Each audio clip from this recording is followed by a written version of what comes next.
முன் கிடைக்கப்பெற்ற மிக முக்கியமான செய்தி ஒன்று வெளியாகி உள்ளது. அனைத்திந்திய அண்ணா திராவிட முன்னேற்ற கழகத்தில் பன்னீர்செல்வம் அவர்கள் இணைய வேண்டும் என்பதை அமித்ஷா அவர்கள் எடப்பாடி பழனிசாமி அவர்களுக்கு அழுத்தத்தை கொடுத்துள்ளார்.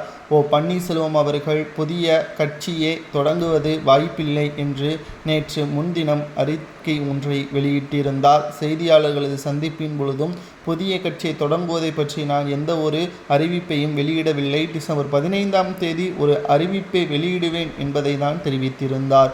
அமித்ஷா அவர்களை சந்தித்த பிறகு எடப்பாடி பழனிசாமி அவர்களது மனம் மாறியிருப்பதாகவும் மீண்டும் அதிமுகவிற்குள் ஓபிஎஸ் அவர்கள் வருவார் என்ற தகவலும் கிடைக்கப்பெற்றுள்ளது.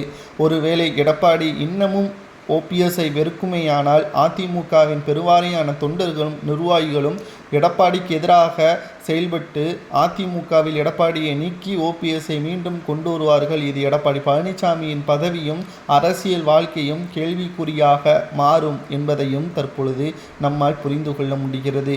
ஓபிஎஸ்ஸிற்கு கிட்டத்தட்ட மிகப்பெரிய ஆதரவுகளும் 24 மாவட்ட நிர்வாகிகளும் அதிமுகவின் பெருமையான தொண்டர்களும் இருப்பதன் காரணமாகத்தான் அமித்ஷா அவர்களை இந்த முடிவிற்கு வந்துள்ளார். இந்த தேர்தல் என்பது எடப்பாடி பழனிசாமி அவர்கள் தனித்து போட்டியிடக்கூடிய தேர்தல் கிடையாது. திமுகவிற்கு எதிராக அதிமுக பாஜக கூட்டணி அமைத்து தேர்தலை எதிர்கொள்ளக்கூடிய சட்டசபை தேர்தல் என்பது வெற்றியை நோக்கி மட்டும்தான் செல்ல வேண்டுமே தவிர எடப்பாடி பழனிசாமியின் சுயநலத்திற்காக இந்த தேர்தலை சந்திக்க முடியாது என்பதை அமித்ஷா அவர்கள் தெரிவித்திருந்தார்.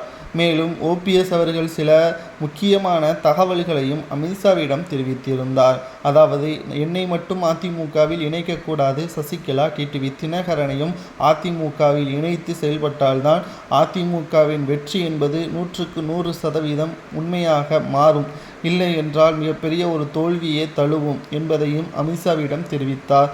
தற்பொழுது மாவட்ட செயலாளர்களும் தொண்டர்களது ஆதரவும் ஓபிஎஸ்ஸிற்கு இருப்பதால் 24 மாவட்ட செயலாளர்களும் எம்எல்ஏக்களும் ஓபிஎஸ் பக்கம் இருப்பதால் அமித்ஷா அவர்கள் வேறு வழியில்லாமல் எடப்பாடிக்கு அழுத்தம் கொடுத்து டிசம்பர் 15ஆம் தேதி எடப்பாடி வாயாலே ஓபிஎஸ்ஐ மீண்டும் அதிமுகவில் இணைக்கப்பட்டது என்ற அறிவிப்பு வெளியானால் அதிமுகவின் தொண்டர்கள் மகிழ்ச்சி அடைவார்களா என்பதை அதிமுகவின் உண்மையான தொண்டர்கள் கமெண்ட் வாயிலாக கூறுங்கள்.